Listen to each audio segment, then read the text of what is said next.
নমস্কার, কেমন আছো সবাই? মনিস লাইফস্টাইল অ্যান্ড কিচেন থেকে আমি মনি। আমার একটা নতুন ব্লগে সবাইকে স্বাগত।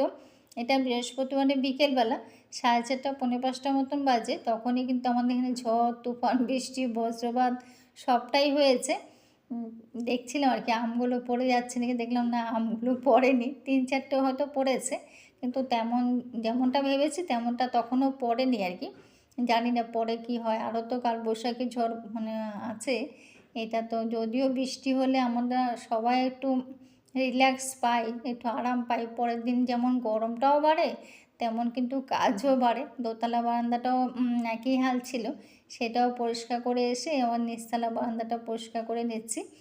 আর তোমরা দাদাভাইয়ের জন্য অত সুন্দর সুন্দর কমেন্ট করেছো। সত্যি আমরা সবাই চাই দাদাভাই যেন খুব তাড়াতাড়ি সুস্থ হয়ে যায়। কিন্তু প্রাইভেট যে ডাক্তার দেখানো হয়েছিল না, সেই ডাক্তারে তো কিছু টেস্ট করতে দিয়েছিলেন। সেই টেস্টের রিপোর্টে ওনার পেটে অস্বাভাবিক জল আর ব্লাড একেবারে শূন্য, মানে 5.1 আছে। তো সেই জন্য ডাক্তারবাবু বলেছে এটা চিন্তার ব্যাপার, ইমিডিয়েটলি হাসপাতালে ভর্তি করতে, ব্লাড দিতেও হবে আর ইমিডিয়েটলি পেটের জলটাও বার করতে হবে। তো রোগের দেখো কোনো মা বাপ নেই, কী যে রোগ হয় না বোঝাও মুশকিল। এখনকার দিনে যা অবস্থা, সবটাই নাকি লিভারের দিকে। তো লিভারের কন্ডিশনটা কেমন আছে সেটা বোঝা মুশকিল যতক্ষণ না জলটা বের করবে। জলটা বের করে আবার জলটাকে আবার পরীক্ষাও করতে হবে যে লিভারটা কেমন আছে জানার জন্য। যাই হোক, এখন তো হাসপাতালে অ্যাডমিশন করা হবে। তো অ্যাডমিশন করা হয়েছে। তো অ্যাডমিশন করলে তো আবার হাসপাতাল সঙ্গে সঙ্গে বেড করে দেয় না, ওদের আবার অনেক রকম পরীক্ষা নিরীক্ষা থাকে, অনেক কিছু করে, সেগুলো করেছে আর কি। এখনও রিপোর্ট আসেনি, যদিও জলটা বার করে ওটাও পরীক্ষা করতে দিয়েছে। সেটা রিপোর্টটা আসতে নাকি প্রায় 3-4 দিন লাগবে, হয়তো সোমবার নাগাদ রিপোর্টটা আসবে আর কি।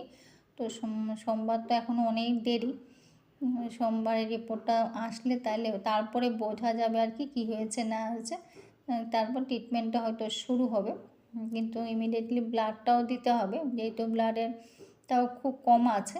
তো দেখো, কথা বলতে বলতে বারান্দাটা পুরো পরিষ্কার করে কিছু কাপড় ছিল সেগুলো ধুয়ে নিয়েছি। সত্যি মনটা খুবই খারাপ। আর দাদাভাই যদিও মনের জোর আছে, ওনার মনের জোরের জন্য এটা একটা প্লাস পয়েন্ট বলতে পারো যে ওনার মনের জোর আছে। সবার কিন্তু তেমনটা থাকে না। ভালো পেশেন্টে যদি মনের জোর থাকে না, তাহলে কিন্তু অনেকটাই কিন্তু প্লাস পয়েন্ট থাকে আর কি। তার জন্য সেটাই বলছিলাম। যেটা ওরা অ্যাডমিশন করা হয়ে গেছে, অ্যাডমিশন ব্লাডগুলো টেস্ট করতেও দিয়ে দিয়েছে, কিছু কিছু ব্লাডের টেস্ট করতে দিয়েছে, আর কিছু এখনও আরও কিছু করতে হবে, সেটাও বলে দিয়েছে হাসপাতাল থেকে। তো দেখো কত ধুতরা ফুল ফুটে আছে, যদি ওগুলো নেতিয়ে গেছে, কিছু কিছু নষ্ট হয়ে যাচ্ছে। তো আজকে শুধু ধুতরা ফুল দিয়ে ঠাকুর পুজো দিলাম। এটাই আর কি। সবগুলো সব এখন আর নেই, আজ সেদিন ছিল, আর এখন কিন্তু সব ধুতরাগুলো নষ্ট হয়ে গেছে, এখন আর ফুটবেও না। আর যে কটা ভালো ছিল সে কটায় তুলে আজকে ঠাকুরকে এই ধুতরা ফুল দিয়ে পুজো দিলাম, সেটাই তোমাদের সঙ্গে শেয়ার করলাম। তো আমার স্নান পুজো হয়ে গেছে, সব বাসি কাজ সব শেষ করে পুজো স্নান দিয়ে তারপরে রান্নাঘরে চলে এলাম। সকালবেলা একবার চা বিস্কুট সবাই খেয়েছি, রুটি করা হয়নি, রুটি কেউ খাবে না দেখে রুটিও করা হয়নি, এমনি চা বিস্কুট খেয়েছি। আর এদিকে ভাত ভাজা করে নিয়েছি। তো ভাত ভাজা করে ওটা খেয়ে বেরোবে আর কি সবাই, ওই জন্য ভাত ভাজা করে নিয়েছি। সত্যি ভাবলে কেমন লাগে না, কার যে কখন কী হয় সেটা একেবারে বোঝা মুশকিল। ভালো মানুষও যে কখন অসুস্থ হয়ে যায় এটা বোঝা খুব দায়। উনি 10 মাস আগেও ওনার এমনটাই হয়েছিল, তখন আমরা জানতাম না, ব্লাড কমে গেছিলো আর কি। তো উনি তখন ওখানে এক হাসপাতালে দেখিয়েছিলেন, তো ওখানে হাসপাতাল বলেছে ব্লাড কমে গেছে, ব্লাড দিতে হবে। ভাত ভাজা দিয়ে ওরা খেয়ে বেরিয়ে যাওয়ার পর আমি একটু চা বসিয়েছিলাম, যে একটু চা খাবো করে। সকালে একবার খেয়েছি, কিন্তু মাথাটা এত ধরেছিল না, ওই জন্য চা একটু খেয়েছিলাম। তারপরে দেখো সবজি কাটতে চলে আজকে লাউ দিয়ে মাছের মাথা দিয়ে করবো আর কি। লাউটা কেটে নিচ্ছিলাম। যেটা বলছিলাম, ওনাকে ব্লাড দেওয়া হয়েছিল আগেও একবার 10 মাস আগে, ওখানে আর কি। তখনও ওনার হিমোগ্লোবিন আরও কমে গেছিলো, তখন নাকি 3 পয়েন্ট কত এসেছিলো, চিন্তা করো। তো তখন ওখানে হাসপাতালে বলেনি যে কেন ব্লাডটা কমে গেছে বা কী কারণে কী অসুবিধা, ব্লাডটা কমলোই বা কেন, আর মানে লিভারের থেকে যেটা হচ্ছে তখন সেটা বলেনি আর কি। মানে এখন এখানে যে প্রাইভেট ডাক্তার দেখানো হচ্ছে উনিই বললেন যে লিভারের থেকেই সমস্যাগুলো হচ্ছে আর কি। 10 মাস আগে কিন্তু ওনাকে ব্লাড দেওয়া হয়েছিল, তা দেওয়ার পরেও কিন্তু তখন টেস্ট করে মানে দেখা যায় তখন যখন 3 ছিল, তারপর ব্লাড দেওয়ার পরে ওনার আবার 8 হয়েছিল আর কি হিমোগ্লোবিনটা। এখন এই হিমোগ্লোবিনটা 8-এর থেকে কিন্তু 5-এ চলে এসছে। এখন তো ওনার মনের জোরে উনি চলছে, কিন্তু ওনার বলো না ওনার বড্ড মনের জোর, সেটা দেখে আমার কিন্তু খুব ভালো লেগেছে। সব পেশেন্টের মনের জোর থাকাটা খুব দরকার। আর আমি টমেটো জানো তো দানা আর উপরের যে চোকলাটা সেটা কোনোটাই নিই না আর কি তরকারিতে। শুনেছি তো চোকলাটাও খাওয়া ভালো না আর কি, টমেটো খাওয়াই ভালো না এটা তো জানি, কিন্তু আমার শ্বশুরবাড়িতে কিন্তু টমেটোটা মাস্ট, ওরা মানে শীত গ্রীষ্ম বর্ষা সারা বছর কিন্তু টমেটোটা খায়, মানে সব তরকারিতেই দিতে হয় আর কি। তো আমি দেখো সব টমেটোগুলো এইভাবে করে রেখে দিয়েছি, সব চোকলাটাও ফেলে দানাগুলো সব ফেলে ধুয়ে তারপরে এরকম গ্রেট করে রেখে দিয়েছি, ফ্রিজে রেখে দিই, আর কিছুটা এমনিও রাখি আর কি, যখন দরকার পড়ে তখনই বার করে নিই। তো আমি সবসময় এরকম যেহেতু আমাদের সবসময় টমেটো খাওয়া হয়, সারা বছরই খাওয়া হয়, তো ওই জন্য আর কি করে রেখে দিয়েছি আর কি একবারে, তাহলে রান্নার সময় অসুবিধাটা হবে না। এটা আমের জল করে নিচ্ছি, আমটা একটু আমের জল তো এখন গরম দিনে মাস্ট না, সবার বাড়িতেই থাকবে। আর আমি বাতাসা দিয়ে করেছি, যেহেতু চিনি খাওয়া বারণ, মিষ্টি খাওয়াই বারণ, বাতাসা চিনি সবটা একই, যাই হোক তাও লাল বাতাসা দিয়ে করলাম আমের জলটা। দেখো বলতে বলতে হয়েও গেছে, আর একটু পাতলা করেই করেছি, পাতলা করে খেতেই কিন্তু ভালো লাগে। এই দিয়ে কিন্তু আমি কিন্তু আমের জলটা মানে খাই, বড় খুব পছন্দ করে আর কি আমের জলটা, গরম দিনে ও খাবেই খাবে।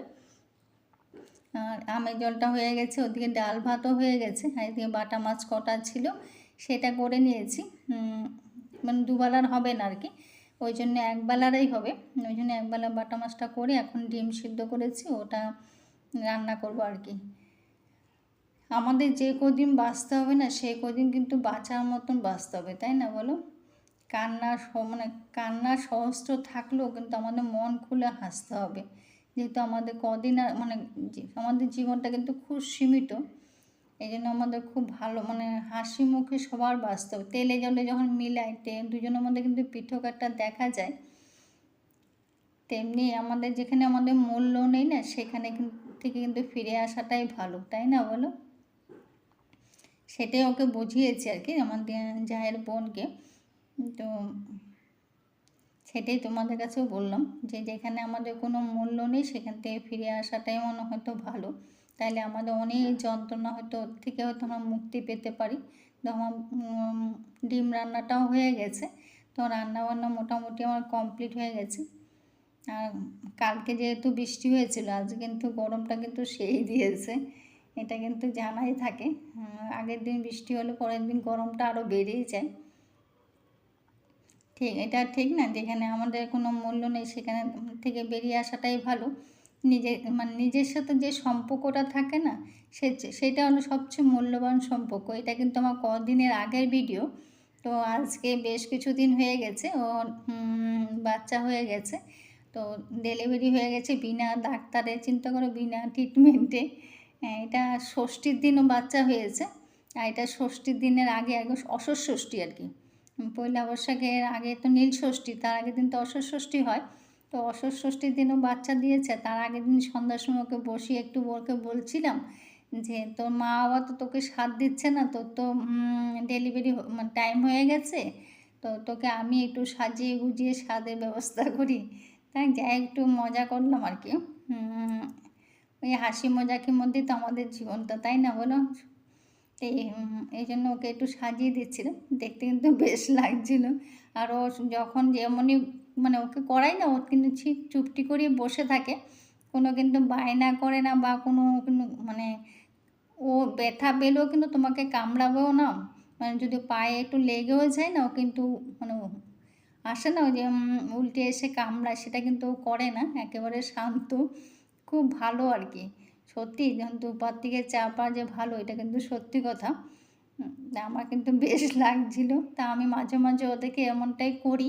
তো এখন তো দেখেছো না, সকালবেলা একটা কালো বিড়ালটা কাপড় যখন রোদে দিচ্ছিলাম, ওই কালো বিড়ালটা আসার পর কিন্তু অনেকগুলো বিড়াল চলেও গেছে। যাই হোক, ওকে দেখে একটু সামনের থেকে দেখাই, দেখো বেশ লাগছে না দেখতে। ও আবার গলারটা দেখাচ্ছে, আমারও বেশ লাগছিল। তা আমি বলছি, তো গলারটাকে সবাইকে দেখাচ্ছিস? সেটাই বলছিলাম। দেখো কত শান্ত করে বসে গেছে।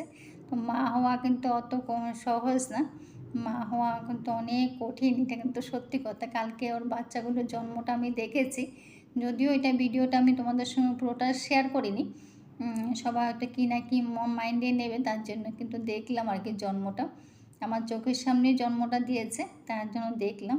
এত কষ্ট না, মা হওয়া যে এত সহজ না, এটা কিন্তু সত্যি। সে মানুষই হোক আর জীবজন্তুই হোক, তো দুটো বাচ্চা, একটা কালো একটা সাদা, কোনটা ছেলে কোনটা মেয়ে বোঝা মুশকিল।